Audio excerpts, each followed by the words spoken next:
Hey everybody, it's really here. It's actually Friday. Welcome to CANNAfact Friday. Thank you for being here. We're so excited to have you join us today for the 24th episode of CANNAfact Friday.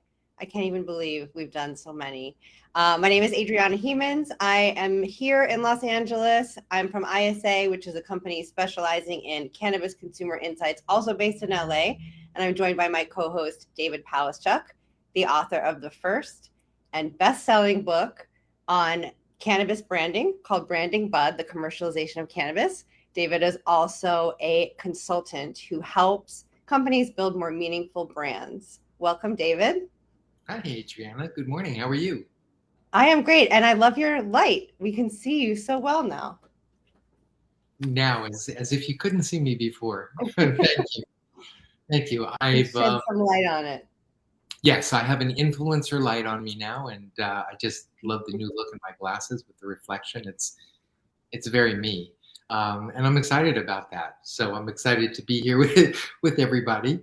And we've got some great things going on today. We've got a great guest, but before we get into that, everybody knows us by now, I hope, here that joins us on CANNAfact Fridays.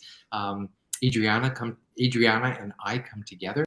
She's into market research and insights at ISA and takes that skill and knowledge and experience and brings it here. And together we come to share branding and data points and all the things that come together. And just to reiterate, we always get inundated with sound bites, one sound bite, which makes a point in either direction. And what we try to do here is take different data points, contextualize them, bring them together, speak with industry influencers, and sort of get a better grasp of than just a sort of a newsy one soundbite type of thing. So hopefully we add value every week. We certainly have fun doing it, and we learn a lot. So that said, I'm excited to kick the show off. What else? A few things. The chat on the right is for everybody to join us, which is most important. So as we speak, as we have questions, as we go through our CANNAfact and CANNAfiction questions, please join us. Please participate. That's what it's all about. We have a couple people that chimed in the chat already. Hi, Laura. Hi, Al. Welcome. Good to see you again. Hey, everybody. Thanks for saying hi, Brian. Good to see you. Our Friday friends. Friday friends, exactly. That's right. Well, anyway, I would like to introduce our next guest, which is Nicole Upshaw. She is the EVP from Jushi. Jushi is an MSO. They are not only a retailer, but they are a manufacturer of cannabis products. They've got some really amazing brands. They've got some really amazing retail shops, and they're across the country. So I would like to introduce Nicole. And we'll bring her out and we'll talk about Jushi and the culture and what's taking place in the industry and how she's building out the culture at Jushi. Welcome, Nicole. Hi, thank you so much. Well, talking about background, I am here in Sauget, Illinois, where we have a couple of our very strong performing dispensaries. And so it's always really fun to be on site and hang out with our team members here. And thank you for the very welcoming introduction, Adriana and David. Yeah, absolutely. Nicole is the EVP of HR. So today we're going to focus a lot on what's happening in the cannabis job market. What are the factors that go into creating a great company culture? And I love that Nicole's joining us on site at a real dispensary. And really, we can see the context going on behind you, which is awesome. Yeah. And, just quickly, just to give us a scope, correct me if I'm wrong, but Jushi is headquartered in Boca Raton, Florida, but you're in Illinois. So would you just give us a quick overview, of the company and sort of what it is? For sure. So we are headquartered in Boca Raton, Florida. So that's where the majority of our management and administration functions sit. We also have some team members in Denver, Colorado. A lot of our cannabis talent sit there.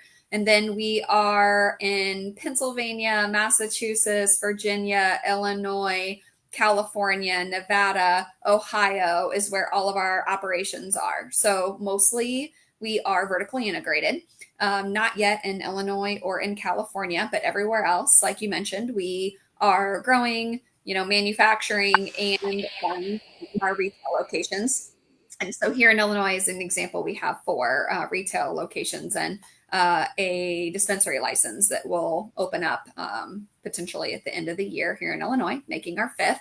So we have about 1,550 employees, which still seems absolutely crazy to me. I was probably employee 50 in June of 2019. So tons of growth by acquisition and expansion, and with the more organic growth, but lots of fast growth in 3 years.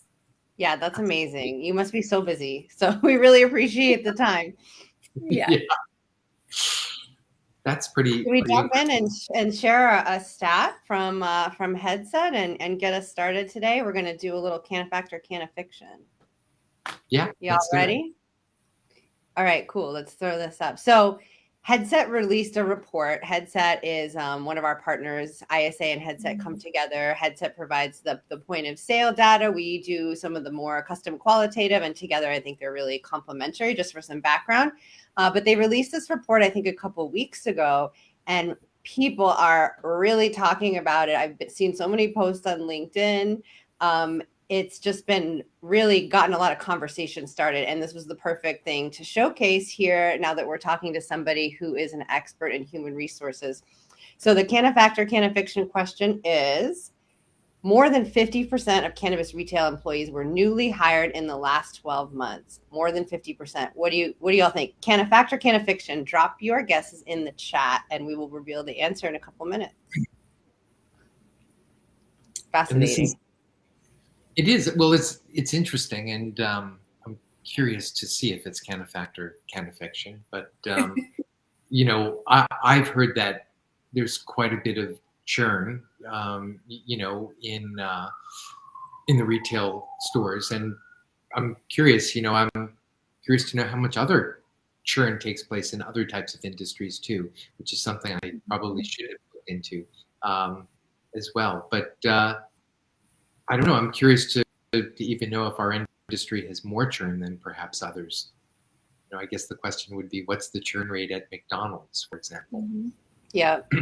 We have quite a few guesses coming in already, and it looks like everyone so far has guessed CANNAfact. That this is a true stat. More than 50% were newly hired in the last 12 months. Thanks for guessing, Gavin and Christian and Liz and Melissa, all guessing fact. Strong consensus for this question.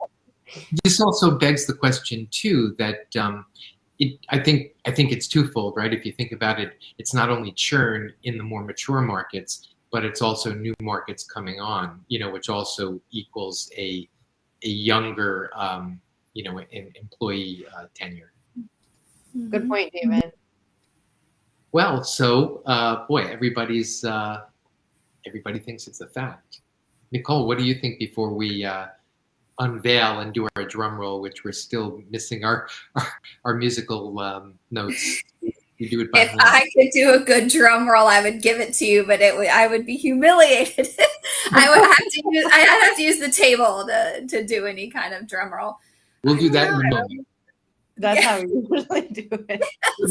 Oh, good. That I completely fit in. Yeah, that's related to us personally. I would, Jushi would be fiction. I think ours was a little bit more progressive over the past 3 years. 50% would be a lot in just the past 12 months. So yeah, I'm not sure. I think it'll be tough to see if this one's actually a fact. That would be doubling. We have a comment from Hector. The average turnover rate in the retail industry is slightly above 60%, according to the National Retail Federation. Thanks for that context, Hector. Yeah, coming from the convenience store industry, I'll tell you the economy always really impacted our turnover. So in 2005, when I joined that industry, turnover was 300 or 400% in the convenience store world. Then, lots of improvements to culture, different economic times. We got that turnover down to 68% was our all-time low. And when the economy turned back around, and of course had the strong culture, our high ended up being about 100%. And so that's pretty convenience stores pretty correlated with food as well, like fast casual and fast food restaurant turnover. So personally, I definitely see us outperforming regular retail and the food industry and doing better from a turnover perspective. That's interesting. So when there was an economic downturn, there was less turnover or more Correct. turnover? Much less. Interesting. People were much more hesitant to make a change when the economy was better. People were, jumping much faster. When there'd be a downturn, people would hang on and sit tight. Yeah, that makes sense when you think about, like, you wouldn't want to potentially lose your seniority or lose the shifts that you've gotten by changing jobs.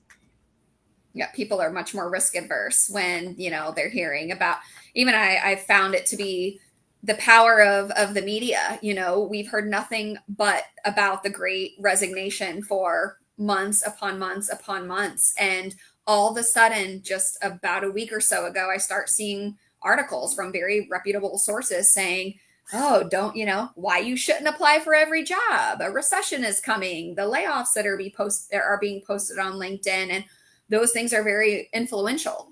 People start to think, ooh, I saw a post today that said I took a job for more money, but the gas, that I'm paying is taking away, that raise that I got. And so anybody, in those shoes interviewing for maybe a few more $1,000s is like, is that risk really worth it? Could I go over there and end up getting laid off? Mm-hmm. So the power, of those communications that spread impact people's interest in leaping jobs.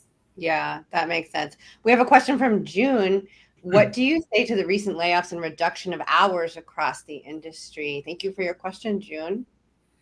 Yeah, I think the cannabis industry gets hit, so very hard. We don't have the same opportunities afforded to us to ensure that we have cash flow, or leaning on being able to loan money and not only rely upon cash flow. So I think that puts some additional pressure on the cannabis industry in economic times like these.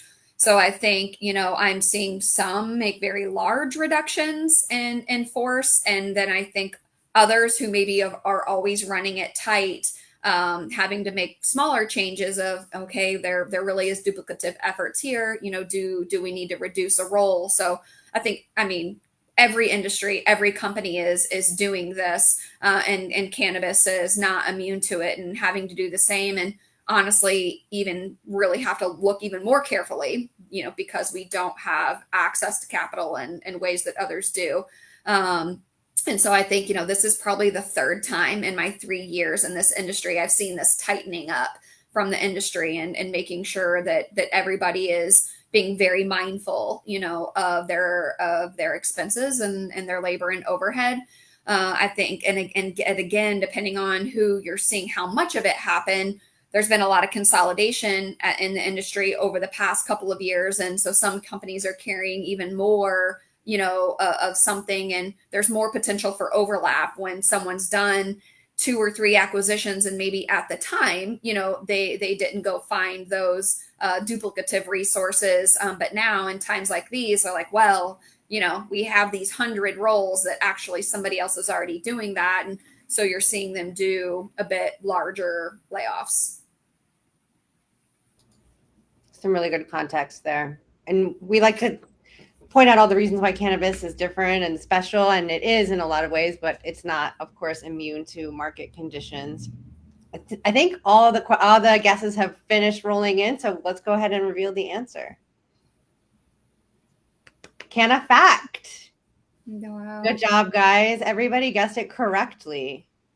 Put on your thinking caps today. But yeah, it sounds like this is pretty common, both in and outside of cannabis. Well, so I mean that, as a branding person, that always brings up, the biggest question for me, and Nicole, since you're vertically integrated across multiple states that really can't share in the economies of scale and the efficiencies that most other businesses can, how do you, as the EVP of Human Resources, manage the not only the culture, but more of the consistency across, from internal to external, from product to retail. How does that, consistent brand experience take place when everything is so fragmented? And I think that in itself can be a very you know, you know, conflicting topic, because not everybody believes that it should. I think you will see that in the industry where, again, kind of back to the acquisition piece, some folks would bolt on their acquisition and keep running them separate, and they'd be a house of many brands, and they've got multiple different companies, rolled up into their one company, and maybe that just wasn't a focus either strategically or resource wise. That was too much work, to put the work into scaling. And then some say, right from the very beginning, this is who we want to be. We want to have that strong brand. We want who we are to be very clear, and we want that to scale. I think for me, from the people perspective, the org structure perspective, the process perspective, coming from a organization that was such high growth during my 14-year tenure there. I think we had under 200 stores when I joined, and when I left, we were well over 500. So it was just constant scale the entire time, building processes that would work for 3,000 people and 15,000 people, from, 200 stores to 500 stores. And so that experience was so beneficial to me to then come to Jushi with nothing and say, okay, well, we're going to start purchasing operations, and we're going to start operating. So every single thing we thought about building it for, in my mind, 500 locations or, 10,000 people, because I know how painful it is, when you don't do that, and then you have to constantly redo everything, versus kind of do the pain up front, and build for scale. And so some really specific examples of that, for us would be, just company-wide orientation content that really orients and onboards everybody. This is our mission, vision, values. This is how we get things done. This is what we believe in. Just getting that ingrained in individuals from the very beginning, and caring a lot about the how that we do it.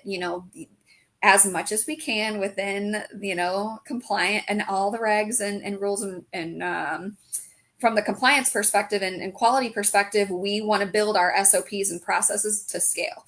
And then that way, you can better manage just that consistency versus, oh, well, over here, we're doing it like that, and over here like this, but there really isn't a reason. It's just, well, when we stood that up, we just got it done quickly or bolted it on, and we never had them change. So when we acquire something, we absolutely are rolling them up into the Jushi way as quickly as we can.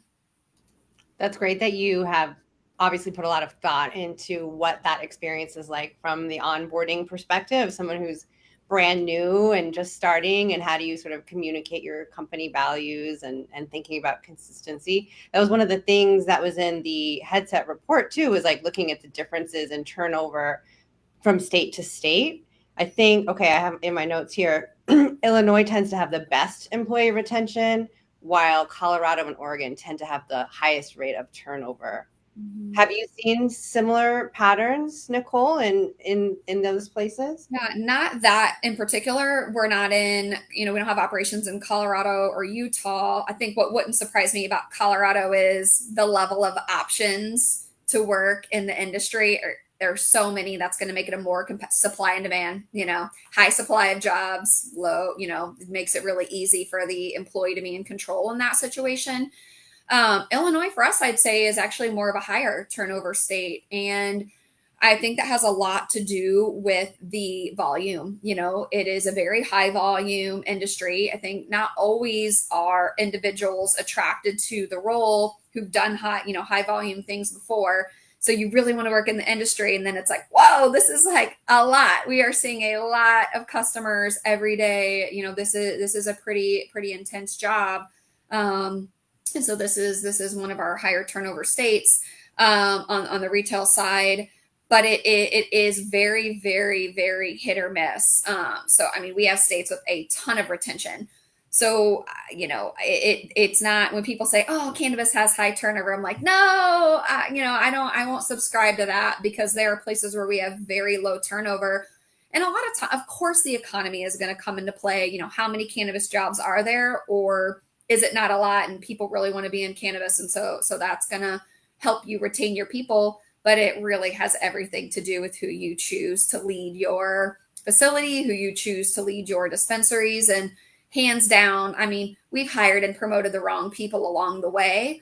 And then we quickly work to fix that as fast as we can. And every single time, as soon as we hit that sweet spot and we get that great leader in play, turnover absolutely is impacted in a positive way. And so when people tell me they have a turnover problem, I'm like, well, if I went digging, you also might have a leader problem, because that's really where retention is driven from, is from the person impacting that person's job every single day, and that's their manager.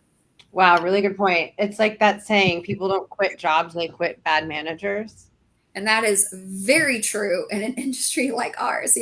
This is a mission-driven, purpose-driven industry. No one is like, oh, I just stumbled upon this job and just walked in to apply. I mean, people are coming here for a reason. And I think that gives us a level of expectations when we are attracted to this industry because of a mission and a vision. And if we're working for someone that doesn't share in that, or is dampering our experience, I think it hits harder. I think it hurts more, than somebody who's like, well, this is just this job. It's just this retail job. And they're like, no, I came to work in cannabis, and I want to work with and for people who I am aligned with. And I think that's very important in this industry, more than anything I've ever been exposed to. I do too. I agree. I mean, there's more passion in this industry probably than most. Gavin Kogan, hey Gavin, it's been forever, made a really great point, and he really drives, I think, to the question that I was trying to get to. I think at the end of my question, I got more broad and it was more fragmented about the industry. But what I really wanted to get to, I think, is his question, which is at the store level, the ability to train a bud tender, and the length of time that they're there, and their ability to be, I guess, loyal to a brand and explain and express that brand to a customer is huge. And just to add to that, if you would comment, because you're vertically integrated, that love for your house brand, so to speak, probably translates better into your retail, expression of your brand to the consumer, more so than just a dispensary that has many brands and they're after best price, they're after, that type of thing. Could you talk a little bit more about that? I agree. A couple things in there. I think first, your point about the power of the knowledge, that our dispensary employees have about the plant and the product is inspiring. I mean, I sat outside of our Bloomington store yesterday with our team members, just chatting about how different, cultivars handle their pricing, how they sell it, how they're packaging it. And it is always been so abundantly clear how much power, it is with the bud tender talking to these customers. And the more knowledgeable they are, the more they know about it. They talk to each other, they talk to the customers, and that information just circulates. And so it is incredibly valuable to us, as employers, to do what we can to capture that knowledge, spread it around, give them more, to expand their knowledge. And they love that, they get a lot out of that. So I think, to me, that's why, it's not just, it enrages me when people think that culture and an employee experience is just something that HR people like to talk about. I'm like, no. This is a business thing. This is a business issue. And I'm very fortunate that I work for people who completely agree with that. So that's not even something I have to deal with at Jushi. But this is, us having people that want to be here, that believe in our brand, that buy into the brand, that makes our business better. And yeah, to your point where there's vertical integration. What I love about this is they're not just going to say like, oh, only buy the bank because I work at Jushi and I'm only going to tell you the good things about that. I think there's a real sincere level of honesty in this industry where someone's like, oh yeah, this is good. This is what we make. And I'll tell you all about it. And I'll tell you about this other stuff too. And so I don't think people feel like a customer feels swindled, because if you go into a Beyond Hello, they're only going to talk about, Jushi's house brands. They're going, they our employees try everything, they know about all of it and they're going to tell you about all of it. And that's a whole lot more believable. And you want to purchase from someone who talks to you like that versus only pushing, a certain thing. So I think it's such a healthy balance of, I work for this brand. I'm excited about this brand and I know a lot about it and I can tell you all about it. I've seen the grow. I've done a tour. I can tell you all these things. But I have a really healthy balance of telling you about everything else too. And they'll probably tell you a personal story too about their family and their pets, and you'll get to know them. That's what I love about a good bud tender. It's true. It's part salesperson, part psychologist, really. I don't want to, I'll say part doctor, even though I shouldn't say that, but they talk to you about your ailments. You share things probably with them that you probably wouldn't share with most people. So yeah, the other, oh, sorry. I was saying I was having a conversation with a team member the other day, and we were talking about the vulnerable place that a dispensary is. That our team members were saying, I love talking to somebody for the first time, for their first time, and it can be very intimidating, to come into a dispensary for the first time, even the first few times. And I used to think, oh, it's, someone's buying cannabis for the first time. And it's like, it's so much deeper than that. It's that, like you said, the reasons why you are considering trying cannabis for the first time or purchasing it, switching from the illicit market to the legal market, you're about to let your wall down. Like these conversations are wall letting down conversations. And it is, again, just so inspiring to watch our team members do such an amazing job at that, in this place of vulnerability, in this place of, no judgment. And again, the power of, retention and focusing on making sure you are a place to work where people want to stay, because the longer people stay, the safer, this no judgment environment can become. Mm-hmm. Absolutely. We've done so many interviews with people who are, because we work with consumers. What was your first time going to a dispensary like, is a question we like to ask. And so many times they're like, I was so overwhelmed at first. I was scared. I was nervous. And then I was like a kid in a candy store because they made me feel welcome. Yeah. And June makes a great point. Bud tenders should be paid, their value. And I think over time it will move into that, career path, so to speak. But our next stat actually talks about the value of bud tenders and where they fall in. Should we jump into that? Let's do it. Here we go. I'm waiting for it to come up on the screen. All right, CANNAfact or CANNAfiction. More than 75% of dispensary shoppers told us bud tenders' knowledge is extremely important to them when choosing a dispensary.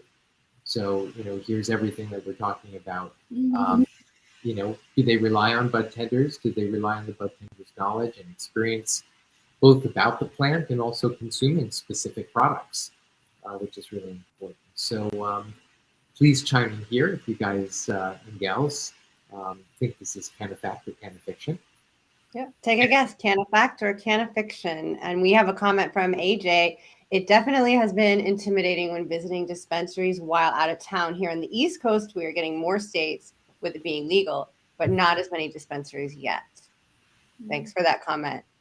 Definitely huge regional differences, but exciting that the East Coast is getting more opportunities to engage with consumers. In many ways, that comment, just just quickly reminds me of I saw something I was listening to something on NPR, which was called Traveling While Black, which was really places that people of color could travel to and feel comfortable. And in some ways, that just reminded me, that comment of, when I travel, do I feel comfortable? Do I feel like I'm in my place?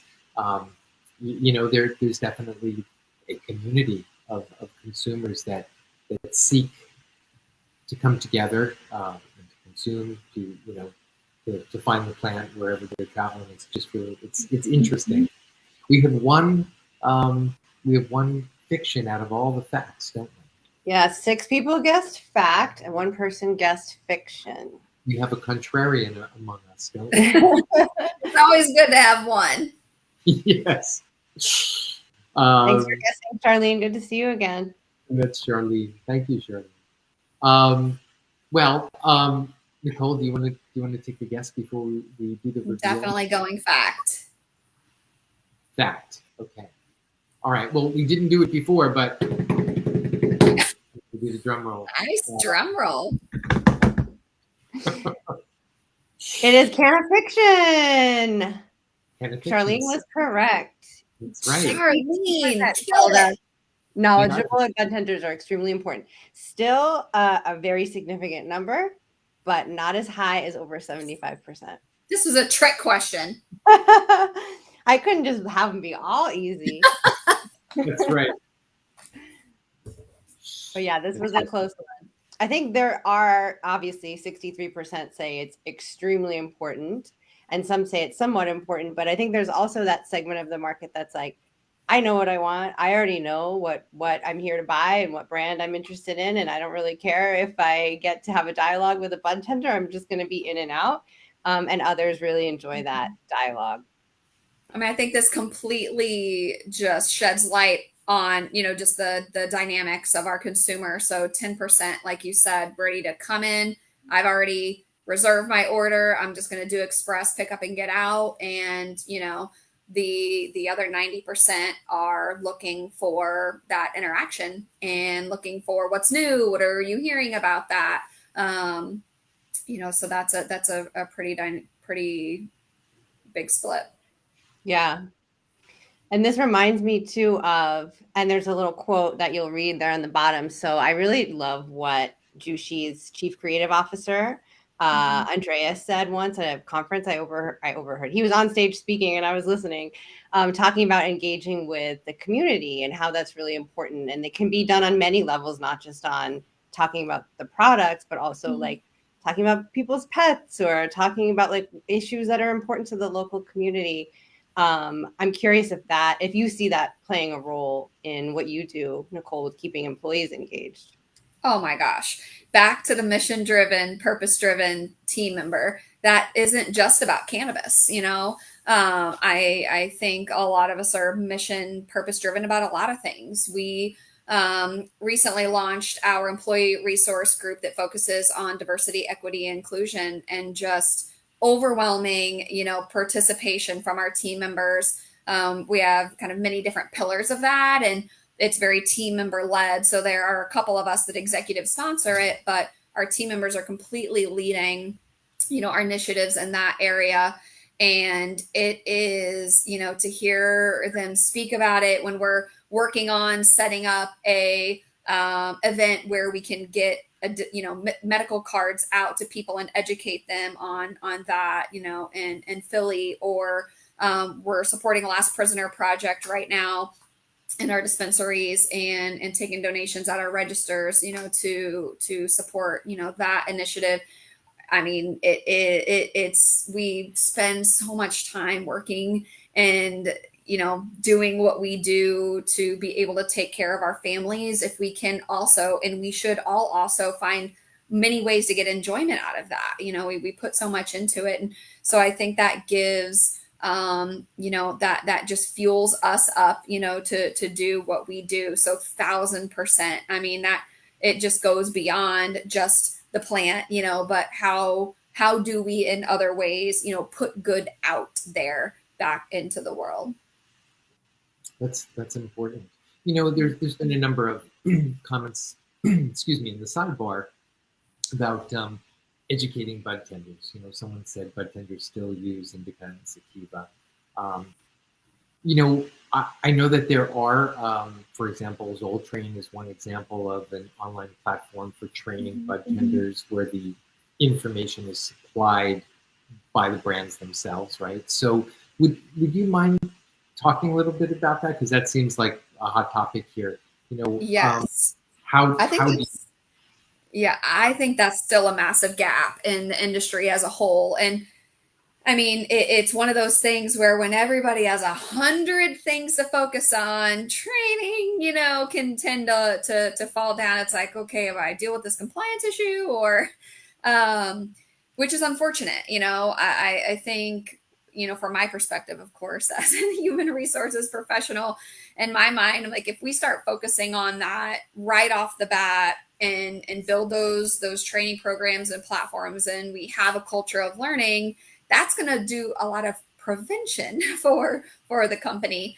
I think especially a company like ours, who we are in Nevada and California, where there is a lot of deep-seated knowledge about cannabis. We are heavily on the East Coast, where a lot of team members are working in the industry for the very first time, hiring people outside of the industry, hiring people that are new consumers. And so you really, have to invest in training when that's the case. So about a year, into Jushi's existence, and still teeny tiny, we did go and find a good learning management system, that was right for us, being in the industry, and a really, really well-known one that many large organizations use. And these past, 18 months or so, we've really started building our content and getting that loaded in. So again, using that learning management system, we have sections in our stores and in our facilities called learning centers. And there's iPads, with chairs where people sit and they can do their courses in all of our locations. Cultivate You is what our learning management system is branded. So, everyone can have that common shared language of, oh, log into Cultivate You and take your, sexual harassment training. So at the very beginning, we really focused on getting those, onboarding things built in there, that, compliance items and, people kind of compliance items. And now we're really starting to focus on job specific training, brand training, and, educating people kind of beyond their role today. I mean, that this will be living and breathing, and it's a project that will never be done. We will always be putting things, into our learning management system to educate our team members. But it is really neat, to see as an organization that culture of people, oh, how, look, that's in Cultivate You, or can we put this in Cultivate You? And so it's just had a really strong adoption, rating, and not just I'm doing it because I have to, that people really excited, that Jushi is taking this serious and really investing in that education. And again, this is a business thing. This isn't HR thinks it's fun, to train and have a learning management system. We want people to be set up for success in their role and to be confident and competent as quickly as they can be, because that also impacts turnover and impacts, productivity, how well you are at your job, and also, retention. Because when you feel good about what you're doing and you know what you're doing, you're a lot more comfortable. So that is, lots and lots of work behind that. And we are just getting started. And I would probably say that, forever, because it's just, you can always do more and more and more. But Jushi is very, very focused on that. There's so much to learn. As we were talking about this and Cultivate You, Nicole, I'm sitting here thinking, like, can I get access to that? Yeah. I want to learn all the things. There's always external access. Yes. Yeah. We picked a system that we could give external access to, because, one of the dreams I had was, marrying things like our, DEI employee resource group initiatives and learning. I was like, well, can we go out and give individuals a leg up, to get educated to work in the industry before they even work in the industry? So it was really important to me that we could give licenses to, individuals, to access that external. So then, they just kind of have a head start. Oh, cool. I love that. Yeah, it's very cool. time is going by so fast. We only have about 5 minutes left. So let's go ahead and do our last stat of the day. And this one is a can of choice. So you have more choices than just can of fact or can of fiction with this one. We pulled an item out of the news. We're doing a lot of different sourcing of our facts this week on CANNAfact Friday, because why not? We want to switch it up a little bit. And this question is, as of July 9th, 2022, how many of the top 10 companies in the US have issued a formal response to the overturning of Roe v. Wade? A, 2, B, 4, C, 6, or D, 10? And this is a timely topic too. We were just talking about Zoltrain, and Danny Gold was supposed to be a guest on our show, and we canceled the day that announcement came out. It was an upsetting time.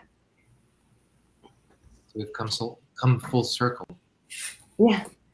Well, since it's timely as well, and we don't have much time left, why don't we move through this? I see that Liz says C.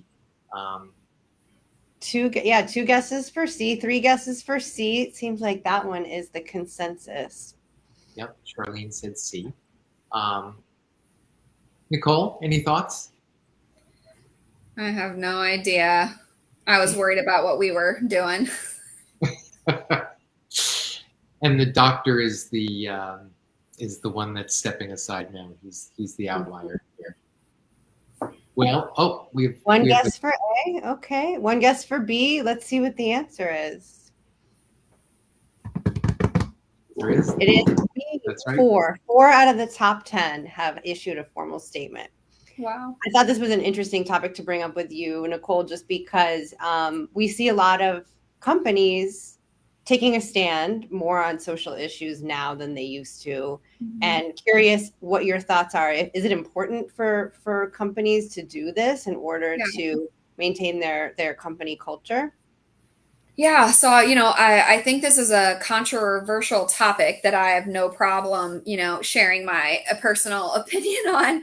I hear a lot of what people say of keep the politics out of work and, don't say anything. You're going to upset somebody, and just say nothing to try to, play, be on the fence, and people taking that approach. And I think to each their own. Like, everyone can choose if they find that these social issues, if they decide to relate them to political issues, and they don't want to talk about politics. I think, for me personally, and at times for us as an organization, we're not going to consider racism a political issue. That is a human issue, and that is not trying to keep politics out of work. That is saying to us, Black Lives Matter.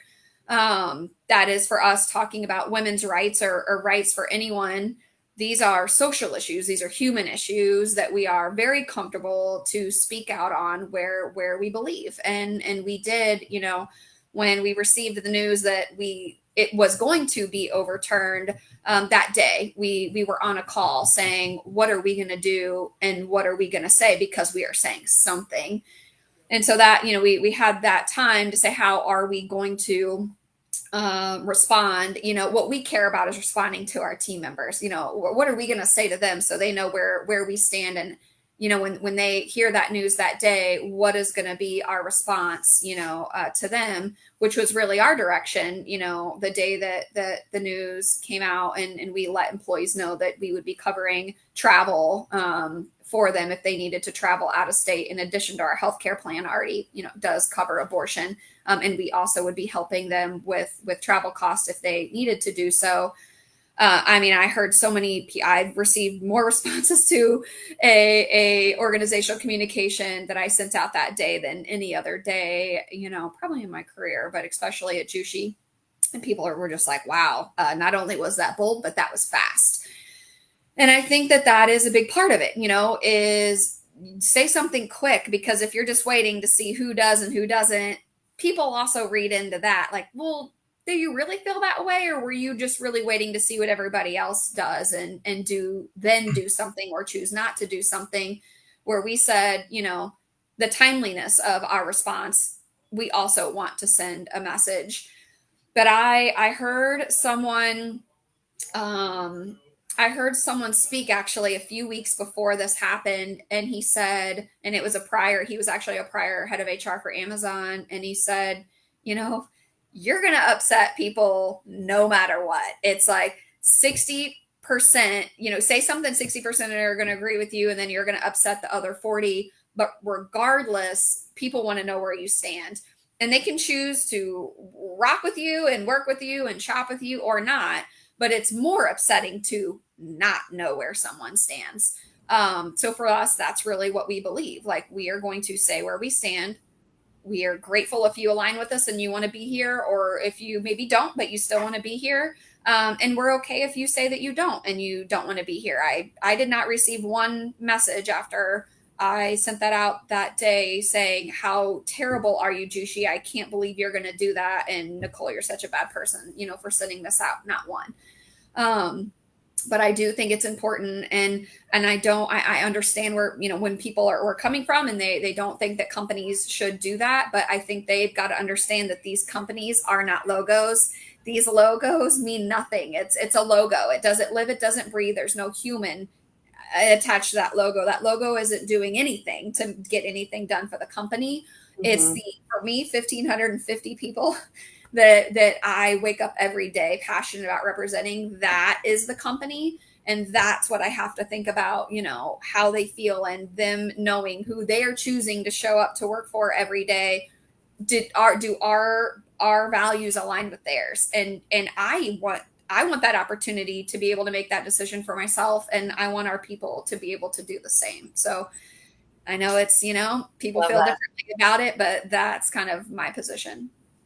I think that's so commendable, putting the human being first, especially in our industry, which is focused on health and wellness so much of the time, that it's really important to make sure that our values align and that the people that are working for you feel supported and cared for. So thank you for sharing that. It was really, it makes me really happy to hear that Jushi is taking a stand on it. Great. Me too. Thank you. Absolutely. Yeah, where words and intentions and actions align, that's I guess that's called integrity. So thank you for that. Well, we are out of time. Our show has gone so quickly today. Thank you, Nicole, for your insights and your actions and your passion. We really appreciate it. We're excited to have great people like you who bring passion and professionalism together. So thank you, Nicole. That said, we've got a few things that we always talk about at the end of our show. Please join us and sign up for CANNAfact Friday, and our last slide shows that.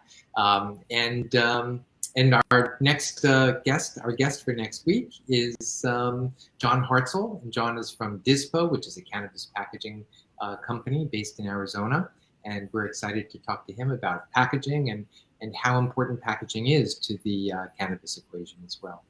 So with that, there's a link in the chat, so feel free to go and RSVP to attend next week's episode.